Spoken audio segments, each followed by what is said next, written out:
So now I think we can talk about Volodymyr Zelensky a little more and the kind of milieu that he emerged from. And God, I mean, I thought that the Del Close deep dive, turned over some rocks about the mysterious influence, the power of a comedy cartel. But it turns out that is nothing compared to Kvartal 95 and the heights that they've achieved, going from a humble little comedy troupe and to he running came out Ukraine. Of like the Soviet, like developed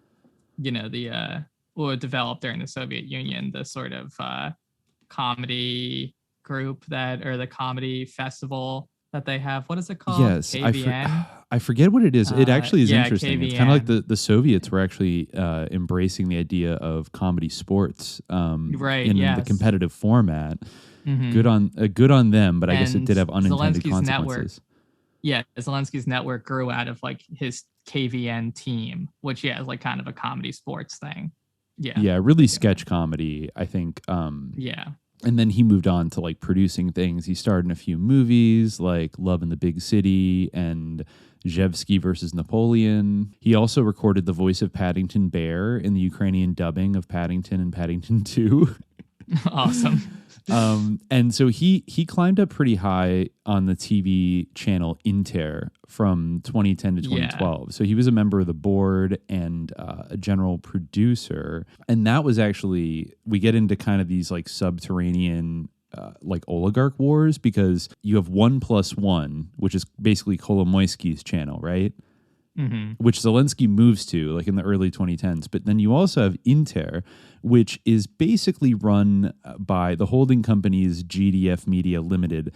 But I believe the oligarch running that one is Dmitry Firtash, who is often alleged at being like more of a pro-Russian Ukrainian oligarch, right?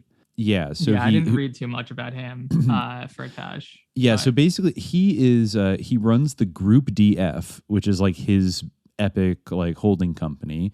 And he was very influential in the Yushchenko administration and the Yanukovych administration. He was a middleman for Gazprom, for Russia's, gas company, and had connections to the Kremlin, and allegedly funneled money into the campaigns of pro-Russia politicians in Ukraine. And interesting, even on his Wikipedia here, this is a name that's going to pop up, and I think we talked about it before recording, but this guy, very mysterious figure. It says Firtash obtained his position with the agreement of Russian President Vladimir Putin, and according to Firtash, Russian organized crime boss Semyon Mogilevich. Now, Semyon Mogilevich is a really interesting shadowy figure.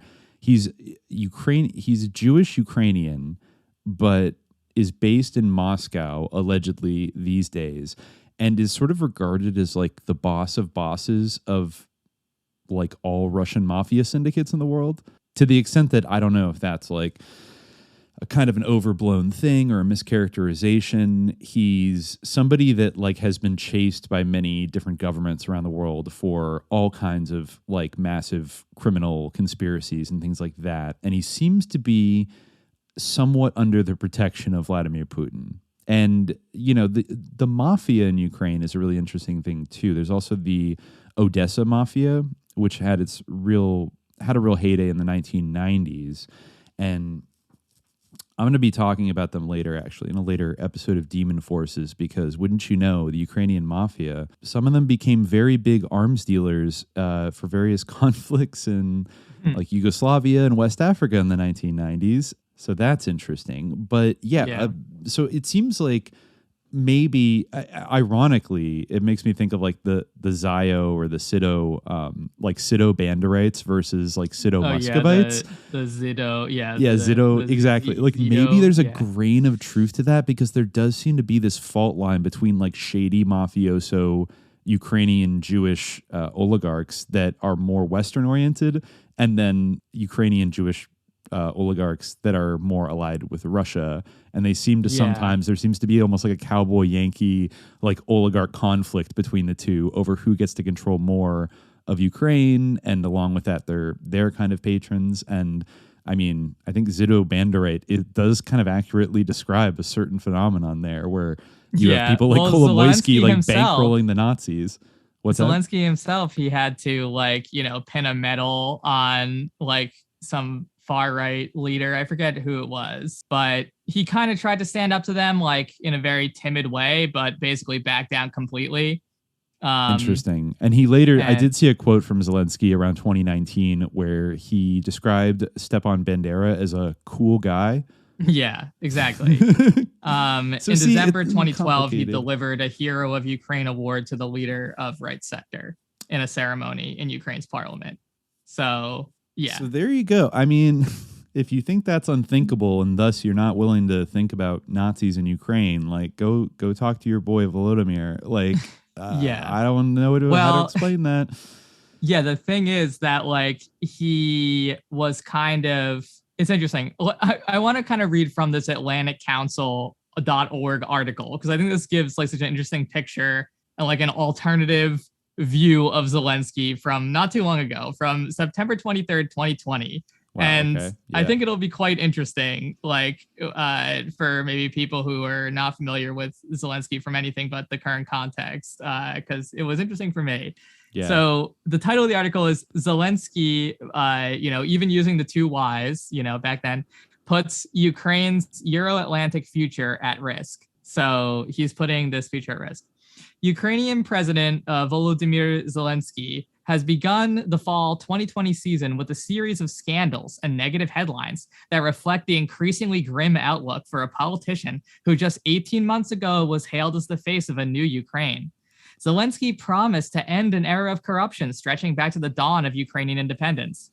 Instead, he stands accused of reversing the limited progress of recent years and opening the door to Russian revenge. So this is interesting because it's kind of like he's kind of like Putin's poodle, like in these articles. It gets really crazy later on. Zelensky's declining fortunes are reflected in his polling numbers.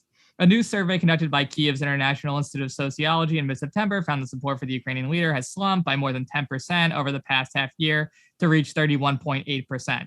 This figure is still high for a Ukrainian president in the second year of his first term, but the sharp downward trajectory is nevertheless cause for alarm. So they're doing a little bit of manifestation there, but this is an interesting little tidbit that comes in later on. They talk about coronavirus as contributing to his thing.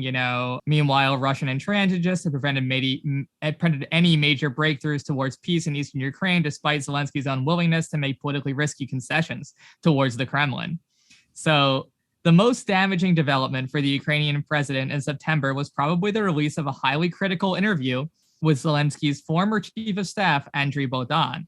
His 4-hour chat with the prominent Ukrainian journalist, Dimitri Gordon, was Bodan's first interview since his dismissal in 2020. So yeah, he was formerly Zelensky's chief of staff, and he used to be Kolomoiskiy's lawyer. Yeah. And there was a big controversy around him, actually, because he had previously served in like the Azov parliament. And that was the interim like leader right after Maidan. I forget. No. Or is it during Yanukovych? It was the Azov government was like probably named for the prime minister. Yeah. Gotcha. So it was actually under Yanukovych. So that was from 2010 to 2012 that he was in the government, I think. Maybe he was in the second one. I'll just look him up and see which one he was in, because there were two Azov governments. He worked as the government commissioner for anti-corruption policy from 2010 to 2014 of the Azov government. Gotcha. Okay. And he was deputy minister of justice. And there was a ban that they passed that like anybody in the Yanukovych like government couldn't serve. Well, yeah, anyone connected with corruption like shouldn't be able to, right? So Zelensky's whole platform was based on like the corruption of Poroshenko in many ways. So he tried to even extend the lustration rule, which is very interestingly named, the lustration rule, to Poroshenko. But like basically it's like a general principle that, you can't work for. It was initiated under Poroshenko to apply to Yanukovych, but Zelensky wanted to expand it to people who served under Poroshenko. I see. Or he proposed doing so anyway. Obviously he hasn't, but then his chief of staff was somebody that would have been fired under that, and also was like Kolomoiskiy's lawyer, so a guy that probably knows where some bodies are buried. Right. So what he said was very weird. So he said the former Zelensky intimate painted an alarming picture of a directionless presidency lacking leadership and dangerously compromised by the scheming of a Russia-friendly inner circle. So, maybe this guy is just out for revenge. Maybe he's pissed off. Maybe he's just like throwing smoke. But anyway, so he goes on, Bodon, and like some of the stuff is like pretty believable for like a former comedian with no real political experience. But Bodon portrayed Zelensky as a weak and thin-skinned leader with no stomach for negative news or unfavorable opinions. The most explosive revelations in the interview included the accusation that Zelensky's team had entered into a secret agreement with Russia that included a commitment to purge the Ukrainian government of all pro-Western politicians. No. Yeah. Wow. So Zelensky, right? Wow. Okay. Yeah. Very odd, right? Very odd. Yeah. So his allegations regarding the removal of Ukrainian politicians who back the country's Euro-Atlantic integration has attracted particular attention as it appears to tally closely with the Zelensky's administration's personnel choices over the past 6 months. Kind of weird. Since March 2020's dismissal of largely Western-leaning reformist government, numerous figures from the discredited regime of Viktor Yanukovych and Ukraine's previously marginalized pro-Kremlin camp have been appointed to senior posts. This trend continued in September with news that a lawyer with close ties to Putin's main Ukrainian ally, Viktor Medvedchuk, had been appointed as the country's new deputy prosecutor general. Trouble has also come within the ranks of Zelensky's own Servant of the People party. In early September, Servant of the People MP Gio Leros was expelled from the parliamentary faction. This is like the Yermak Gate thing, following a highly critical speech in which he denounced Zelensky for enabling the return to power of corrupt politicians ousted in 2014, right?